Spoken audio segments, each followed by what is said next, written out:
안녕하세요. 배구도사입니다. 2024-2025 시즌 챔피언 결정전에서 흥국생명과 풀세트 접전을 벌이며 아쉽게 준우승에 머물렀던 정관장 레드스파크스가 새로운 외국인 선수 구성으로 다시 한번 몰빵 배구 전략에 나서고 있습니다.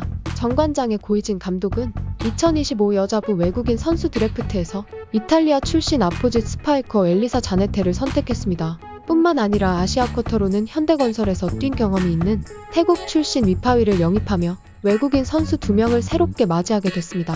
이 2명이 정관장의 새로운 공격 축이 될 전망인데요. 문제는 이 구성이 팬들에게 익숙하다는 점입니다.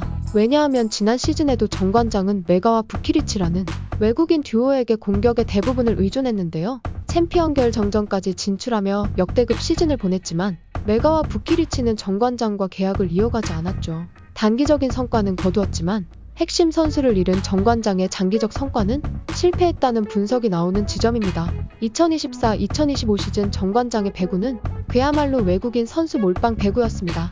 경기당 메가와 부키리치가 차지하는 공격 점유율은 60%를 훌쩍 넘겼고 이로 인해 국내 선수들의 득점 기회는 크게 줄었습니다. 특히 후반기로 갈수록 공격 루트가 더욱 더 단순해졌죠. 상대팀은 이를 파악하고 외국인 선수에 대한 집중 마크를 펼쳤고 체력적으로 소진된 메가와 부키리치는 시즌 막판 급격히 기량이 하락했습니다. 챔피언결 정전에서도 이 전략의 한계는 여실히 드러났습니다. 정관장은 흥국생명과의 챔피언 결정전에서 2승 3패로 아쉽게 패배했는데요. 결정적인 순간마다 외국인 선수에게 의존한 공격이 막히면서 득점 루트가 막히고 말았습니다. 이 과정에서 국내 선수들의 득점력 부재가 뼈아프게 다가왔습니다. 결국 시즌 종료 후 메가는 고국 인도네시아로 복귀했고 부키리치 역시 이탈리아 리그로 이적했습니다. 표승주는 은퇴를 선언하며 정관장의 외국인 중심 전술은 사실상 실패로 결론 지어졌죠. 하지만 고이진 감독은 다시 같은 전략을 선택했습니다. 왜일까요? 그는 자네테에 대해 매우 강한 확신을 보였습니다. 센스, 피지컬, 성격 모두 만족스럽다. 경험도 풍부하고 득점왕도 한 선수다. 이처럼 자네테가 가진 이력을 보면 분명 실력 있는 선수임에는 틀림없습니다. 하지만 문제는 첫 해외 리그 도전이라는 점입니다.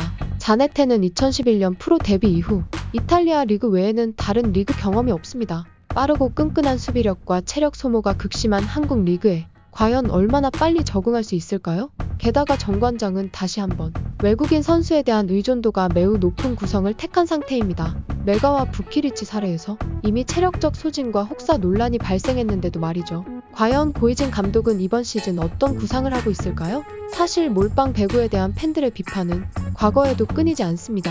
하지만 정관장의 고이진 감독은 이 전략을 다시 선택했습니다. 이 선택 뒤에는 단순한 선수 구성의 문제가 아닌 감독 고이진의 철학과 전략적 믿음이 자리 잡고 있습니다. 그 중심엔 세터 염혜선이 있습니다. 고이진 감독은 우리는 한국에서 가장 좋은 세터를 보유하고 있다며 염혜선에 대한 절대적인 신뢰를 드러냈습니다. 염혜선은 빠른 상황 판단과 경기 흐름을 읽는 능력이 뛰어난 세터입니다. 그녀의 패스 분배는 이전 시즌 정관장의 공격을 구성하는 핵심이었습니다. 하지만 동시에 염혜선이 몰빵 배구의 트리거가 되기도 했습니다. 그녀는 주로 외국인 선수에게 공을 집중적으로 띄워주는 패턴을 보였고 이 때문에 공격 루트가 단조롭다는 지적도 나왔죠. 그럼에도 불구하고 고이진 감독은 염혜선을 중심으로 다시 외국인 듀오 체제를 선택했습니다. 자네테와 위파위 두 외국인 선수에 대한 의존은 사실상 기정사실이 되었습니다. 고이진 감독은 자네테를 상위 후보군으로 꼽고 드래프트에서 지명했으며 훈련만 잘하면 리그 초반부터 주전으로 기용할 계획이라고 밝혔습니다. 그렇다면 왜 국내 선수 육성보다는 외국인 중심 전략을 택한 걸까요? 먼저 표승주의 은퇴는 결정적인 계기였습니다. 표승주는 국내 레프트 중에서도 유일하게 외국인 선수의 득점 부담을 분산시켜줄 수 있는 자원이었죠. 하지만 그의 이탈로 남은 선수들은 경험이 부족하거나 기량이 검증되지 않았습니다. 이로 인해 고이진 감독은 즉시 전력감인 외국인 선수에게 의존할 수밖에 없는 상황에 놓였습니다.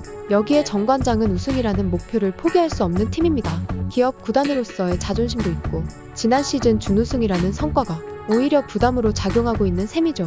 즉, 성적을 내야 한다는 강박 속에서 검증된 외국인 중심 전술을 다시 꺼낸 것입니다. 그렇다면 몰빵 배구의 진화는 가능할까요? 지난 시즌과 달리 세터 염혜선이 좀 더 다양한 공격 루트를 구성해준다면 자네테의 부담을 줄일 수 있습니다. 또한 위파위와 자네테의 전술적 역할 분담을 통해 두 선수의 체력 소모를 최소화하는 전략도 요구됩니다. 결국 고이진 감독이 몰빵이라는 도박을 반복하면서도 실패를 피하려면 전략의 진화가 필요합니다.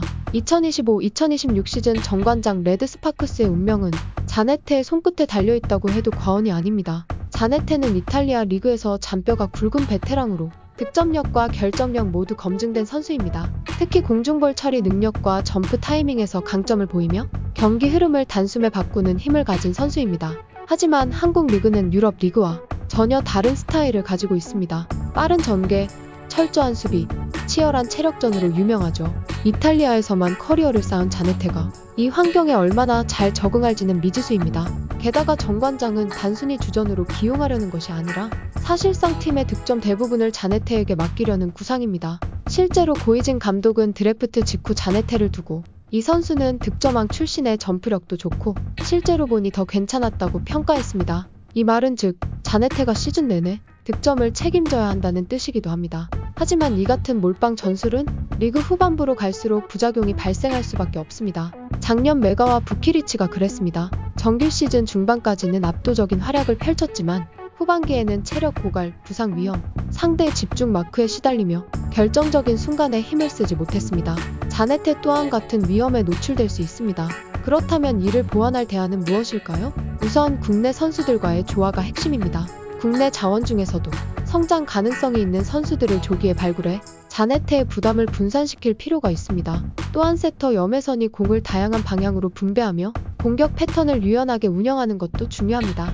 무엇보다 자네테 본인의 적응력이 관건입니다. 그녀가 한국 배구의 빠른 템포와 거친 플레이에 빨리 적응하고 위파위와 호흡을 잘 맞춰나간다면 정관장의 전술은 충분히 위력을 발휘할 수 있습니다. 하지만 적응에 실패하거나 체력 문제가 드러나면 이번 시즌도 몰빵의 저주에서 벗어나지 못할 가능성이 큽니다. 결국 고이진 감독의 선택은 다음 시즌 가장 큰 도박이 될 것입니다. 자네테의 첫 점프가 그녀의 첫 득점이 그리고 첫 세트가 정관장의 미래를 가를 수 있습니다. 팬들은 묻습니다. 이번엔 정말 다를 수 있을까? 이제 모든 시선은 자네테와 정관장의 다음 시즌 개막전으로 향하고 있습니다. 지금까지 배구도사였습니다. 감사합니다.